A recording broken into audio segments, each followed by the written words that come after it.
Welcome to App Stories, a weekly exploration of the world of apps. Today's show is brought to you by Linode. I'm John Voorhees, and with me is my co-host, Federico Vitici. Hey, Federico. Hello, John. How are you? I'm doing really well. You know what? We have not done a pick 2 on App Stories for quite a while, and we wanted to talk about a couple of different apps today. One that I just reviewed and one that has been around a while and both of us have used, but And it's kind of more than an app. It's sort of a service and also an API, and it's going to be fun. Why don't you go first, though? Because you just reviewed this app last week on Mac Stories, and it's Flighty. Yes. Flighty is a flight tracker, and I'm not going to go into every granular detail on this app because you can go read the review. But I wanted to talk about a couple of things that I thought were, I think is really interesting about this app. And the first one is just to give a broad overview. There are not a lot of good flight tracking apps on the App Store. And I think that's in part because a lot of people, me included, and I think probably you too, rely on things like, airline apps. If you don't fly a lot, it's easy enough to have British Airways or United Airlines or whatever it happens to be and use their app. They're not usually very good apps, but they get the job done and they tend to send notifications about, your gate and delays and stuff like that. And another option, of course, is Google, because Google has a really nice job in its search results of highlighting airline results and giving you kind of the basic information that you need. But if you travel a lot and you like data a lot, there are not a lot of good options. But now there's Flighty. And what Flighty does is, first of all, it's a very well-designed app. It lays out, not just things like your flight number and your gates and your baggage claim and the time you're taking off and arriving and all that stuff, but it goes into some crazy depth about things like giving you statistics on how often that particular flight is early or late, and that sort of thing.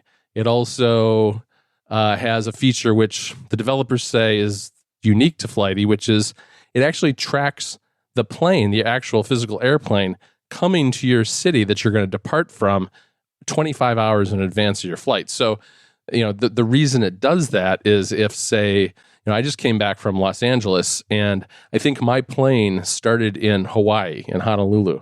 And so as I was getting ready to leave the next day, I could see that my plane was in Honolulu, Hawaii, and was flying over the Pacific Ocean and coming to Los Angeles. And I could see whether it was going to be delayed or not because of weather or mechanical problems or whatever it might be. So that can kind of be like an early warning system for whether a flight's going to be late for some reason, which I know a lot of people like. Yeah, well, I guess this never occurred to me. Either I've just been lucky so far that, I've had delays before, but never to the extent of like that the airline needs to get in touch with me and I need to rebook my flight for like the next day. The worst that happened to me was like it's gonna be 4 hours late or stuff like that, right. which actually happened to me when I came back from WWDC last month. But also, I should say, I'm not a frequent traveler. I usually travel internationally a couple of times a year at most. If I'm going to a second Apple event, maybe, but otherwise I'm just not a frequent traveler. So I want to say up front that I'm fascinated by Flighty. It just isn't the kind of app for me. And I think you sort of came to the same conclusion in the review. I did. I fly probably a little bit more than you, but no more than like 5 or 6 times a year at the most. I mean, I think since March, I have flown 3 or 4 times. So, and that's been it for this, I guess, really since the beginning of the year. So, yeah, it's really designed for someone who travels a lot. And what I've learned through kind of researching this app and kind of following the reaction of people who were downloading it is that there are a lot of people, one, who travel multiple times a week, that sort of thing, who multiple really times a week, multiple times, yes, multiple times a week, and who I think people like to track the statistics about their past flights. I'm not entirely clear why you would want to have all that information, but I saw, for instance, one of the things the app does is it syncs with a service called TripIt, which is a service you can do things like forward emails to it, and it extracts all the data about your flights and kind of tracks everything. Does does a lot of what Flighty does, but it does it it's a web service. And you can import your TripIt data. And I saw people who were importing 500, 600, 700 flights yesterday. Oh my God. Which is just amazing to me. I also, it made me scratch my head a little bit because I wondered why they wanted the data. And there's two things I want to raise with this app. So bottom line, it's a great app if you travel a lot and you need or want a lot of data about your flights. The reason it's not for everybody, though, is that it costs $70 a year, right? Which is a lot. I mean, that really is. In the world of the App Store, I mean, you and I want developers to succeed as much as anyone else, but we also have to realize the reality of the App Store, which is $70 a year is a lot of money.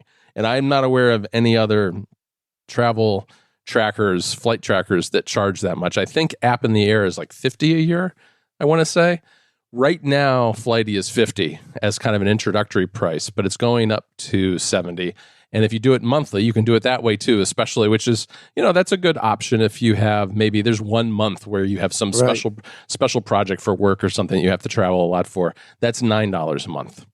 But you would, so it's much cheaper to do it by the year, but if you only have periods during the year where you travel a lot, monthly might be better. But there are two things about this that I wanted to just kind of point out and maybe scratch my head over a little bit. The first is the data aspect of this. I will readily admit that probably a big part of this is the fact that I don't travel a ton. On the other hand, if my flight's going to be delayed because of a storm somewhere, knowing that, I guess, is good. But it doesn't change the fact that I'm going to be delayed. There may be marginal things you can do to try to make that situation better. And maybe that's a bad example because if you're going to be delayed, maybe, you can switch to another plane or something if you pay a fee or whatever it is. But knowing how often a plane is on time and knowing, for instance, they have pictures of all the airplanes, knowing what kind of aircraft it is. Okay. I mean, to me, it's kind of neat in the sense that there's a lot of information here, but to me, a lot of it's not actionable information, and I just raise that as kind of a head scratcher from the perspective of somebody who just doesn't travel a lot. And I'm sure there are frequent travelers who will tell me why a lot of this information is valuable. But for me, at least, and the way I travel, a lot of it isn't. And that's why I stick with the simpler airline apps and that sort of thing. I guess there's two things here that I would point out. First of all, if there's going to be a delay, it's very likely that your airline is going to tell you anyway. Like you're going to get a text message. I don't know, but I usually travel with British Airways, for example. And there's always, when I book a flight, there's always, and especially when I do the online check-in, there's always a field where you can double check the email address for important communications as well as your phone number. So that you would get SMS alerts if there's any problem or the airline needs to get in touch with you. And also because I have the official app installed on my phone, because that's where I get my boarding pass, for example, the app can also send me push notifications. So in case of delays, I will get confirmation from my airline anyway. And sure, maybe it would be neat if I could know 2 hours in advance, but also it's not like my airline is going to tell me 20 minutes before my flight. So does it really make a difference whether I know 12 hours or 10 hours before? At that point, I have a problem anyway. So that's sort of the way that I think about it. And as far as the aircraft information goes, that is pretty neat, I will admit. And especially if you're the type of person who travels enough that for example, whether a specific Airbus model has inboard Wi-Fi or not, that kind of stuff, or you prefer to travel on a certain type of aircraft because the seats are more comfortable or something like that. I don't have those requirements myself. Then again, it all comes down to accepting, and I think this is maybe a problem that some people had, that Flighty got sort of hyped as and that's because Ryan Jones, part of the development team, is very good at his job in terms of marketing and promoting apps. And I think a lot of people were expecting sort of the flight tracker for everyone. And that can be true because it definitely is an excellent flight tracker. The problem is the pricing and sort of the fact that this app feels more like a professional flight tracking utility. It is not the flight tracking utility that I would recommend my mom install, And I think a lot of people were expecting to have that kind of experience, like the default flight tracker that everybody can use. And instead, I think what we have is an app more on the professional side, because it turns out that there absolutely are people who need a professional time flight tracking app. I didn't know those people existed before, but in following and assisting you in your review process and in your research process, we talked about this app privately before it came out, and it turns out that those people exist.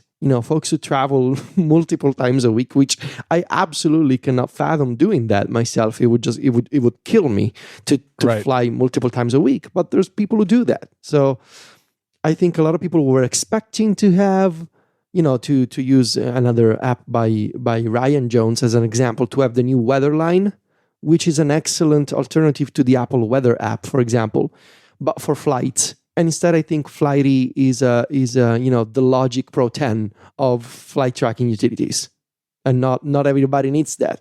Yes, and I think this points out a couple of things. First of all, I think that business models now more than ever are important when we're reviewing an app, because, and this is something, I guess for the developers out there to think about, is letting people like us know as far in advance as possible how you're pricing your app, because I didn't know till fairly late in the game what the pricing was going to be here. And in a world that we had 5 years ago when most apps were $5 or less, the price was not a very big factor in the review. But an app that's priced at $70 a year, that's not something that we can just act like anybody is going to want to pay for, right? This narrows the audience for this particular app, especially when, as you said, I think we both had the sense that a lot of people were expecting this to be more of an app for everybody,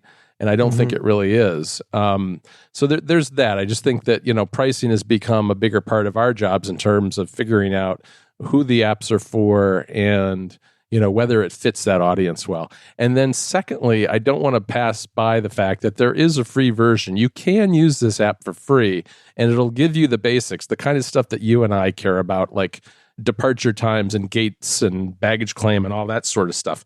The problem, though, is that what they do in the app is they take these sections that are pro, that have pro data, and they blur them out, and interspersed between those blocks of blurred, and it's the data behind the blurring. You can read it. It's not totally blurred, but it's not the actual data. It's placeholder data. So it's really just like it's like dummy data. So it's fake data.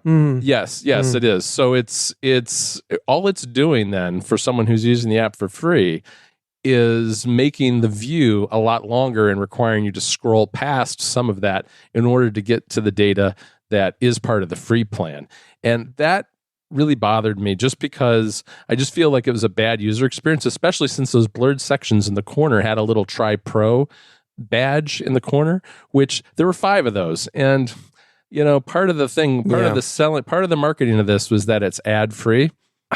I have a hard time calling that ad free. It's not somebody else, it's not third party ads, but it's ads for the pro features. Yeah. Right. And especially an app that is also marketed as having great design, and it does have great design.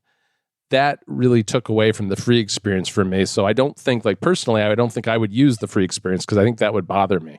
But yeah, that kind of bothered me as well about the app. But overall, if you do have the need for all that data, it's a great choice. I have no problem with it otherwise. It's just, you have to go, it's one of those apps that you got to look at and say, who's this for? This is for pro users. This is for people who travel all the time, and it's not really for free users. I know that it's a way to try it.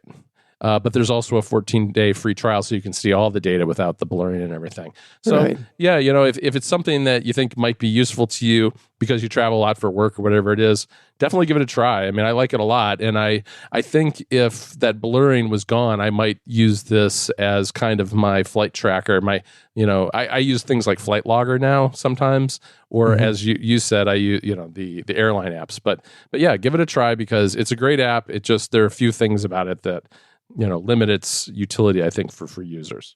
Yeah, it's got great design. And I would say that the arrival forecast is so unique. I haven't seen in any other app before. So I really wish that I could use this, but I have a hard time justifying $70 per year, $9 per month when I need it, like in June.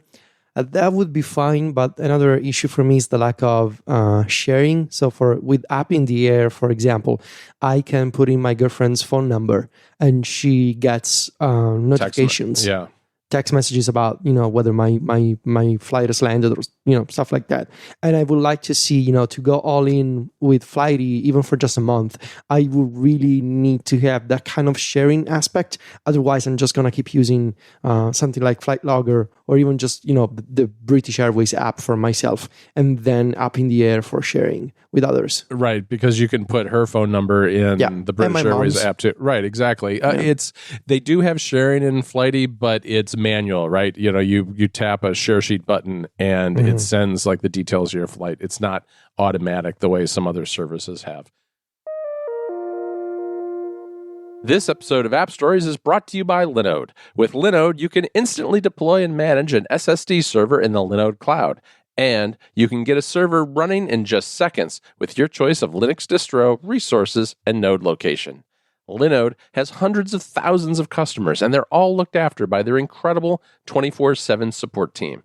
If you ever run into a problem, just drop them an email, give them a call, or chat over IRC if that's easier. They've also got super useful guides and support documentation. So if you just want to look something up quickly, you can do that too. On top of that, there's a new management panel that's now in beta at cloud.linode.com. This new management console is a single-page application built using the cutting-edge React.js stack and is backed entirely by their public API. And it's also open source. Plus, they feature two-factor authentication to keep all of your data safe and secure. We use Linode at Mac Stories for our custom Slack bots that help us get work done every single week. Linode is not only reliable, but the price is right too. And speaking of price, Linode has a pricing option for everyone. Their plans start at 1 gigabyte of RAM for just $5 a month, and they offer high memory plans starting with 16 gigabytes of RAM.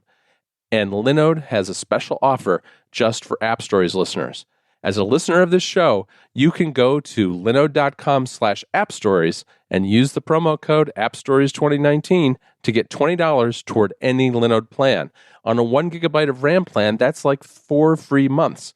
And with a 7-day money-back guarantee, you've got nothing to lose. So, give Linode a try today. That's linode.com/appstories and the promo code AppStories2019 to learn more, sign up, and make the most of that $20 credit. Our thanks to Linode for their support of App Stories. All right, Federico.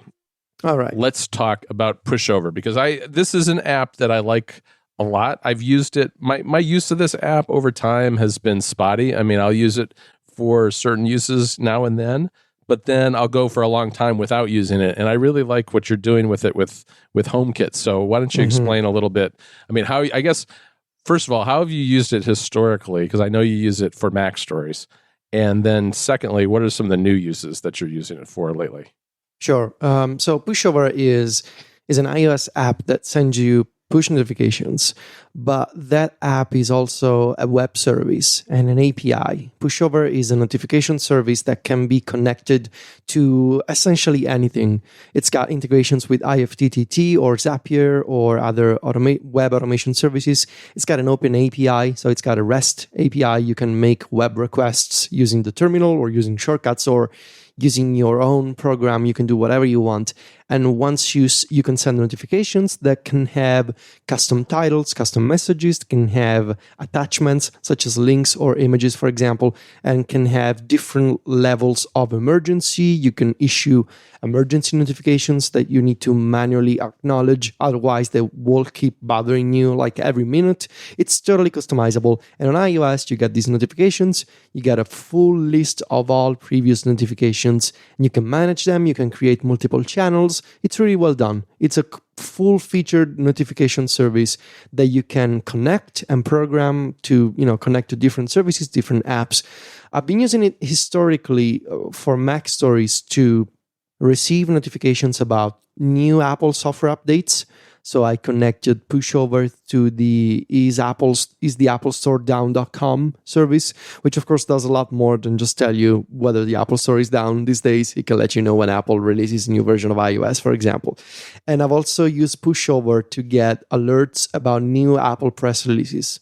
This used to be more convenient back in the day when Apple Newsroom did not exist, but I still keep it enabled, even though these days, if you subscribe to the Apple Newsroom channel in Apple News, you get an instant push notification whenever Apple issues a new press release on the newsroom. Yeah, I found that that's the absolute fastest way to get them. Yeah, but still, I keep it enabled because it's a backup option, and why disable it?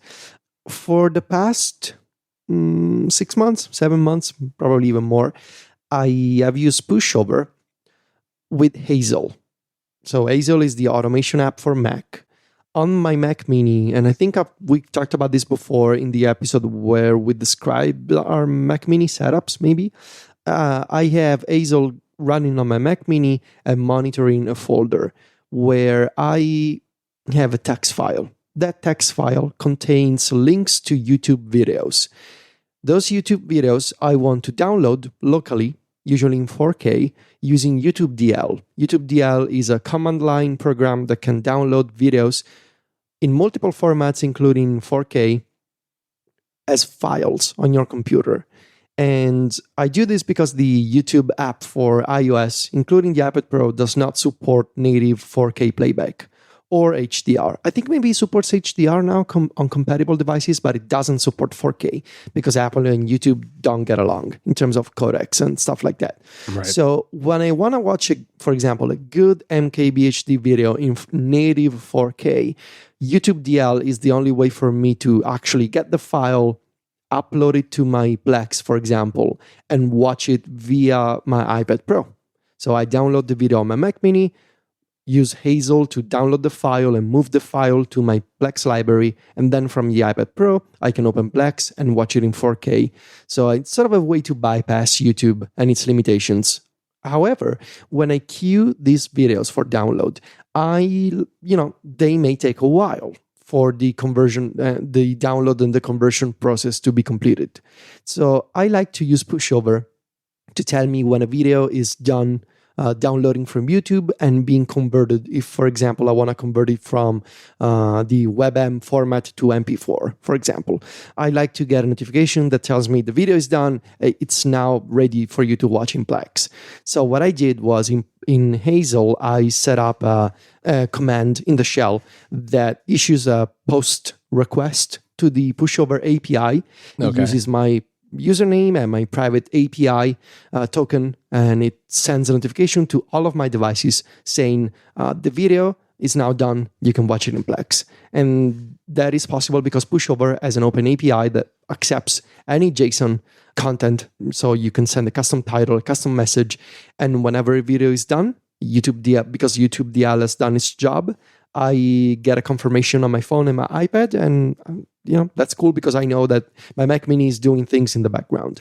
So that's one recent use of Pushover. You need to hook that up to a shortcut now too, to dim the lights and turn on the TV and get everything ready. Yeah, that could be an idea. That could be an idea. But something that I've been doing for the past couple of weeks and that I've been testing heavily, and it works really, really well already, despite the fact that iOS 13 and iPadOS and macOS Catalina are in beta, is integrating Pushover. Now, you got to follow me here because it's going to get quite complex. Yes, I like this one. And I let's strap in everybody because this is really interesting. So I integrated Pushover with HomeKit. You may wonder how. So in the new Home app for iOS and iPadOS 13, as well as macOS Catalina, I just tweeted about this last week. It is possible to set up an automation in the Home app. So you go to the Home app, you go to the Automation tab, you set up a new automation. And instead of having the action of the automation be controlling an accessory, you can now create a shortcut using the shortcuts editor, but inside of the Home app. And this is possible because in iOS 13, iPadOS, and Catalina, parts of the shortcuts app are built right into the Home app. The Home app can run shortcuts independently from the shortcuts app. Yeah, that's a big deal. It's like one of those things that's a little hard to wrap your head around, I think, at first, because especially if you're using the Home app now before in iOS 12, the automation section is a little anemic. There's really there's not a lot you can do. You can turn your lights on or off, or you can, as you said, all you can do is control an accessory. But with this, you can control the accessories and you can use a whole bunch of the actions that are available in shortcuts. Yeah. So what you can do is you have access to a subset of shortcuts actions. You may wonder why a subset. Well, if you think about it, something that runs as an automation in HomeKit needs to run on its own. So, for example, things like choose from list or show alert, they wouldn't be compatible because if your HomeKit hub is an Apple TV and you set up an automation and it requires you to choose from a list, how will you do that if you're not at home, right? So only actions that can run on their own without any user intervention, without any user input, those are supported in HomeKit in iOS 13 and tvOS and Catalina. In addition, because the instance of shortcuts that is built into the Home app is completely separate from the actual shortcuts app, you don't have things like run shortcut. Because again, you need to set it up from scratch. It's going to be a shortcut that uses the same UI. It's got the same editor of the shortcuts app, but it's completely separate from it. And similarly, you don't have access to third-party shortcuts like, I don't know, the Carrot Weather shortcuts or the pcalc shortcuts. Because again, it's completely separate from your iOS device. And these automations can run on your Mac if you have Catalina. They can run on an Apple TV because the Apple TV has the shortcuts frameworks built in as well. I think you will also be able to run these automations on a HomePod once you update the HomePod to whatever it's called, HomePod OS, so Audio OS. I think it's called Audio OS. I think, which is a little hard to say. Yeah, I was just about to ask about the HomePod because it's interesting to me how this could integrate with that. Yeah, I think so. I think the idea is that those shortcuts actions will be supported on all kinds of HomeKit hubs. So you can play around with this. Go open the Home app if you have the beta installed. Go to Automation, scroll all the way to the bottom, and you will see Run a Shortcut as an option. So what I did when I saw this, I realized, well, I'm rethinking my home security system. Wouldn't it be nice if when something happens that I could get a notification? And I realized, I can probably get a notification via Pushover if I make a web request, an API request within HomeKit using shortcuts. And it turns out that is totally possible because in that instance of shortcuts within the Home app, you do have access to get contents of URL, which is the action that you use to work with web APIs in shortcuts. That is totally supported. And you can make post requests, you can make get requests or put whatever shortcuts supports. It's also supported in shortcuts. And so what I did was I set up I don't want to get into, too many details in case any thieves are listening. But what I did was I set up a series of automations that alert me of specific changes using Pushover. as well as Twilio. Twilio is as another web service that it can send you SMS, can send you text messages.